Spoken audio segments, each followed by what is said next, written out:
Llamas. Welcome back, and I hope you enjoy my mom channel. Bye! Hey, my llamas! So I am going to be talking about Tales of the Shire. Um, Basically, I just want to let y'all know how I felt with the game. So this video you are going to be watching is just my first in-game experience. Everything that I talk about is probably not going to be in this video, and I did fast um make the video faster is what I should have said. So I'm able to, talk through it. Um Basically, I want to talk about the pros and cons of this game. So the game overall, um the world is just beautiful. The artwork with it, the graphics with it, beautiful, beautiful, beautiful. I love the landscapes, the the insects, the flowers, the movement of them and everything. It just all of that just came out beautiful. The cutscenes as well was very well made. It was really, really good.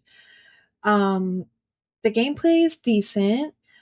I loved how our pantry is really huge for storage. I loved how we are able to decorate our home and paint it. And we'll also be able to rebuild the Hobbit home as well and upgrade it and make it bigger and all that kinds of stuff. So that's always really cool. I also liked how the fishing was different. Um like the mechanism for it was different is what I should say. I liked how every character wasn't nice. I really liked that. I really liked how certain hobbits were mean. And I like games like that where there's not always good, there's also bad. Um and then you also have to build relationship with the hobbits, of course, and you have to invite hobbits over for food. And I also really liked the gardening because I loved how you could like freely place certain plants to make everything kind of fit instead of like other games you would just kind of like pop it in the way the game wants it to be, you know what I mean? In Tales of the Shire, you can actually freely place the plants and make sure they all fit in nice and neatly before planting it, which is cool. I personally like that. So there was a lot of things that I loved in the game that I thought were cute, different, and unique. Like for an example, our bird guide. It was really, really cute and different and unique. Um, but I felt like I don't know, most of the time I felt like I was lost because of it. And then I would have to keep opening up the map because the game didn't have a mini map. So like, you know how you've all seen it in certain games. Certain games would have like mini maps in either the right or left corner of the screen, which will help guide you so you're not constantly opening up your map, which will take the whole screen of the game most of the time.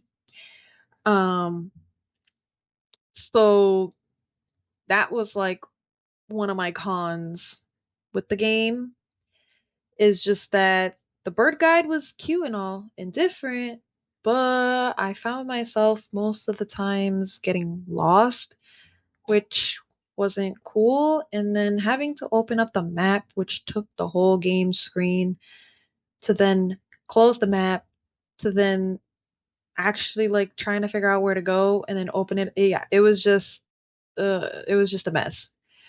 There was also too many bugs. I had bugs with random characters getting stuck in random places or things. For an example, like some of them would just walk in the same place.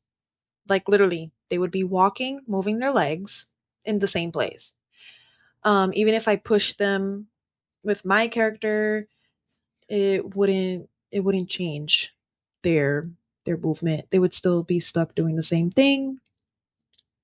I also noticed my game lag which is super odd because I have a really good setup and never had any issues with other games. So, as an example, like playing The Sims 4, which is a really, really big gigabyte of a game, okay?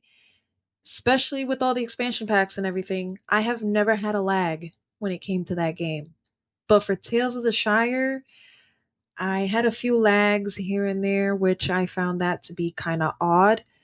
Also, I did have a bug where I was underneath the world when I logged in. Um, Super weird. I would have to exit the game to come back for it to hopefully be normal again. That kind of like sucked because it's like, I don't know. I don't want to keep like exiting off the game, opening up the game for something like that to happen. I feel like that's a little odd.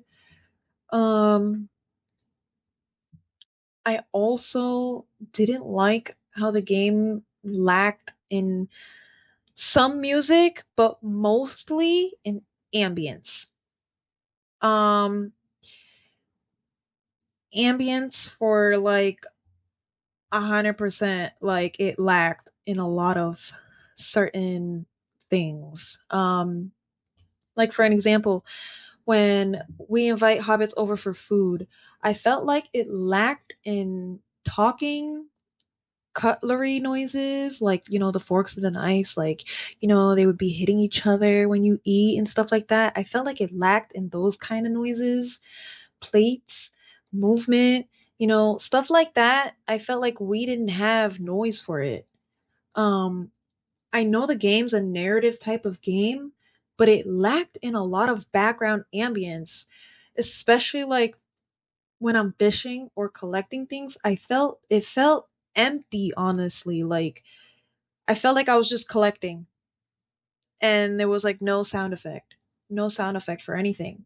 And it felt weird cuz like majority of the games would have a lot of these ambiances and noises and sounds with certain things that you're doing. Like for an example, like if I play um a game that I normally typically do play sometimes, Palia, if I'm mining, you can hear the pickaxe actually hitting the rock while you're mining.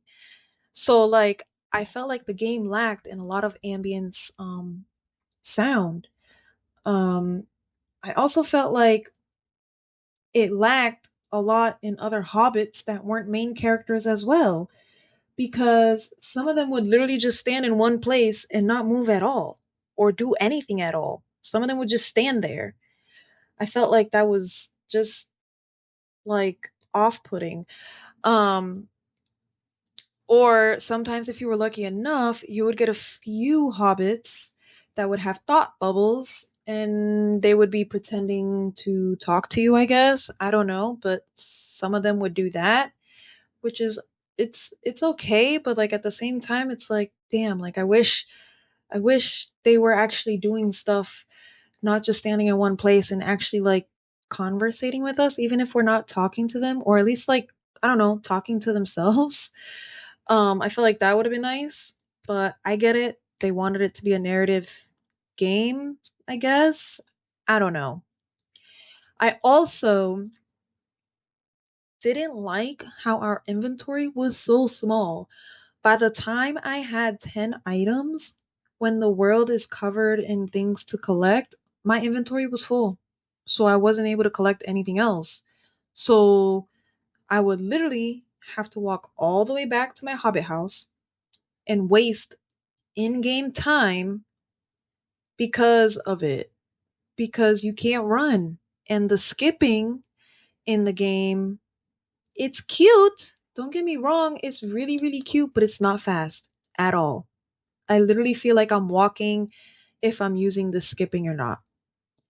And again, it just takes a lot of in-game time. Like I wish there was a running mechanism because the time actually flies really by in this game. Like surprisingly, it was going really fast. Like the in-game time was going really, really fast, and I didn't like that because it took me way too long to get to certain places or quests because there's no fast travel in the game.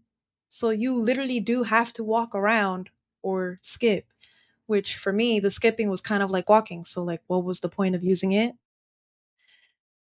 Anyways, so because of that, I would have to go back out sometimes, way too many times to collect more ingredients. Because if y'all didn't know, certain recipes that you have to cook with also require at least 5 ingredients. So if you don't have those 5 ingredients, you're catching yourself out more to collect them. And it kind of stinks because I wish our inventory was a little bit more bigger. Because why is our pantry storage huge? Like huge. I mean it. Like you could add so many things into that storage with no issues. But our inventory with our Hobbit is small. We can only have 10 items, and I didn't find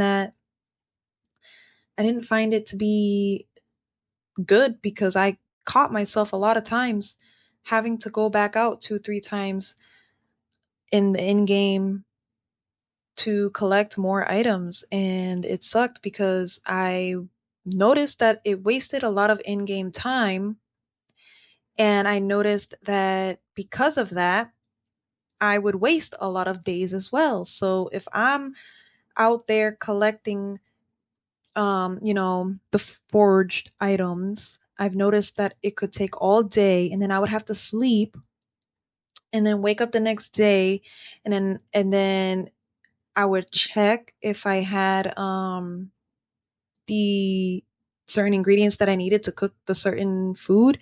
If I didn't have that ingredient still, I would have to go back out again and do it all over again. You know what I mean? Do you see the pattern? I felt like I wasted a lot of days in the game that didn't need to be wasted if we just had a running mechanism, to make things a little bit more quicker. That was just my opinion though. Oh, I'm talking too much. Anyways, another thing was that the animals, okay? The animals were gorgeous in the game, beautifully done. I just hated how the petting was so boring. We would literally just pat the animal on the head. Then we would clap our hands and kind of like dance a little, and that was it. I felt like they lacked in that. Like, I felt like there could have been more done with that. I feel like we should have actually have patted the animal for a few minutes. You know what I mean? And or we could have been able to, I don't know, feed them certain fruits and veggies depending on what animal it was. You know what I mean? Like if we had, let's say, an apple in our inventory, we could have fed that to the horse if the option was there. You know what I mean? Like I feel like there could have been more done with that. I didn't like how all we could do was just pat them. Literally like one pat. It was awful. I didn't like it, honestly. I feel like there could have been more done with the animals. I'll be honest with y'all. Anyways, the game kind of dies pretty fast after you finish the tutorial quest, and that is just because um the tutorial lacked in letting us know that you must build friendship levels with all of the hobbits to a certain level, which was level 3, to be able to unlock a lot of cool things that you wouldn't know during the tutorial. You basically find out on your own, which is what happened to me. So basically, once you're able to once you raise your friendship level, let me rephrase that, with certain hobbits to level 3, you can unlock billboards and clubs, which is really really cool. So like you can unlock the gardening club or the foraging club or the fishing club, and each club has their own missions that you could do, and you can level those up as well. You can level up yourself in certain clubs, and I had no idea, y'all. I had no idea until, like I said, I got the certain hobbits to a certain level, which is level 3, by the way. Level 3 is where you want to be if you want to unlock these cool features that they don't share with you during the tutorial. I feel like the game, I feel like the developers hit a lot of cool things that the game has and just didn't share that with anyone in the tutorial. I basically had to just find out on my own. Okay, the decorating and the furnishing also lack a lot in the beginning of the game as well, and that's just because like I said with the friendship leveling, it's the same thing. You must build your relationship, you guys, with your hobbits if you want to be able to unlock cool things, especially with furniture. You want to be able to unlock cool furniture, you got to level up your friendships with your hobbits. Hands down. So, unfortunately, for those people out there who actually really like to decorate and are obsessed with hobbits, and having a hobbit home, you're going to struggle if you don't level up your friendships with your hobbits, because a lot of the stuff that you unlock is because of that. um just level up your friendship with your hobbits and you'll be able to unlock other furnitures and decors and all that stuff and paints and stuff like that, because in the beginning it really does lack. In the beginning, your house has what it has. You don't have nothing in your decorating inventory. It's literally what you have in your hobbit home when you first start and a few paints here and there. I think there was like 10 different paints from what I remember, and then that was it. The rest you just have to unlock, you guys, unfortunately. So for those who really like to decorate and enjoy that type of sensation, you are going to be able to actually enjoy it more towards the end of the game, unfortunately. Um, but yeah. Anyways, that's my cons, but also my biggest con, which I left it last. I left it last. They also didn't tell you that inviting hobbits over for a dinner party is a huge thing that you guys have to do. Like if a certain hobbit hasn't been invited to your dinner party for a while, you will find out the hard way when they mail you stating that they are grumpy for you not inviting them over for a dinner party. Yes, you heard it right. They will mail you stating that they are grumpy with you. And hear me out. It's funny and cute and all, but it kind of stinks in the same way because, from what I experienced, when they're grumpy with you, that grumpiness has to go away on its own. You can't do anything to help them be happy again. So, like for an example, I can't give Mr. Sandyman, I don't know, a piece of food or a piece of fruit or whatever it is that he likes. I can't give him certain items to make him happy again. His grumpiness will go away within a few days. So what I've experienced, um, the grumpiness didn't go away within like 2 to 3 days. And again, I'm saying that kind of stinks because if you have a quest where you have to invite certain hobbits over for a dinner party, and that one hobbit that you specifically need to invite is grumpy at you, then your quest has to be pushed back because you're sitting and waiting like a sitting duck for their grumpiness to go away, basically on their terms. So that's like the, I guess, like the bad side of it. It's cute and quirky and different and fun. I get it. A hobbit being grumpy at you. Oh my god. But it kind of stinks when you have a quest with those certain hobbits, and let's say, like I said, that one certain hobbit is grumpy at you. Then you gotta wait 2, 3 days for them to not be grumpy anymore. So then you can complete the quest that you were doing. So It's like a 50-50 type of thing, type of situation here. Um, I like the mechanism, it's different, but I also feel like there should be a certain way that we can make them happy again. I feel like that should have been implemented into the game. You know what I mean? That way they don't have to be grumpy for so long. And that way we don't have to wait for so long, depending on when they want to be happy again. So that's just my point of view, or I mean, my opinion. Because I experienced everything that I'm talking to you guys right now today. I've experienced everything that I am speaking about right now.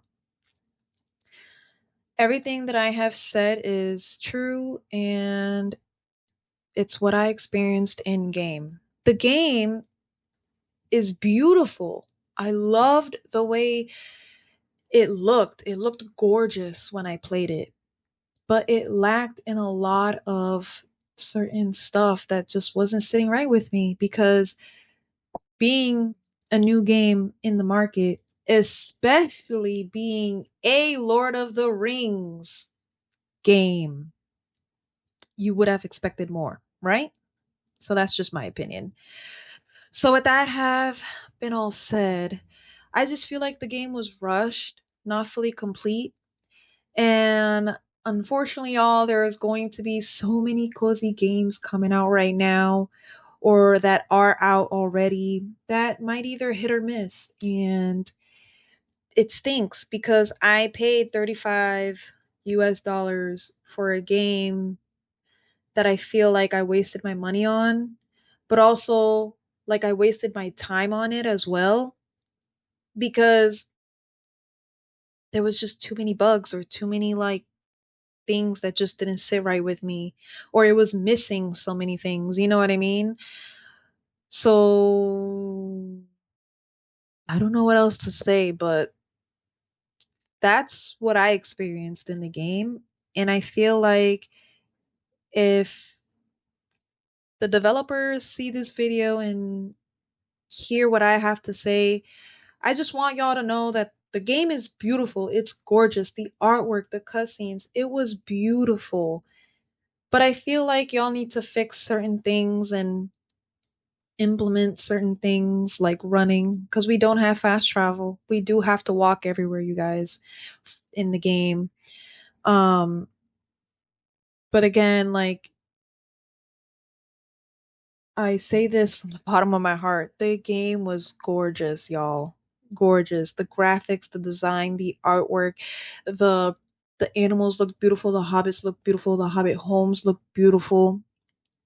But overall, I feel like the game was just lacking in a lot of certain mechanisms and certain ambience and stuff like that. Those were just my quirks that I've noticed in the game.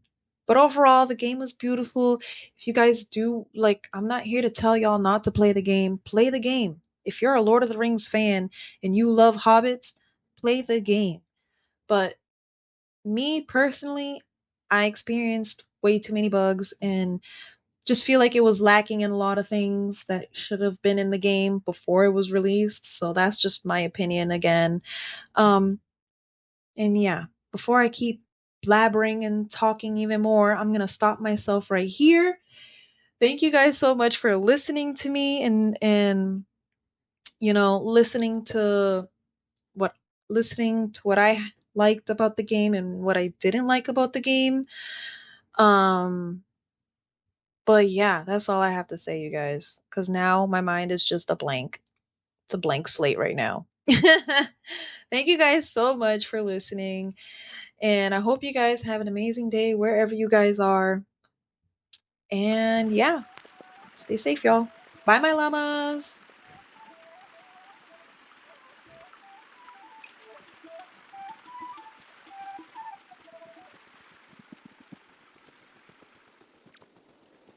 All right, let's go home because it's getting late and I don't want to be sleeping in like it said. So let's go to the casa. Let's go back to the hobbit house and get a good night's sleep. Oh, I always forget we can skip. So cute. Skip a skip a skip a roo, a skip a skip a skip a doo.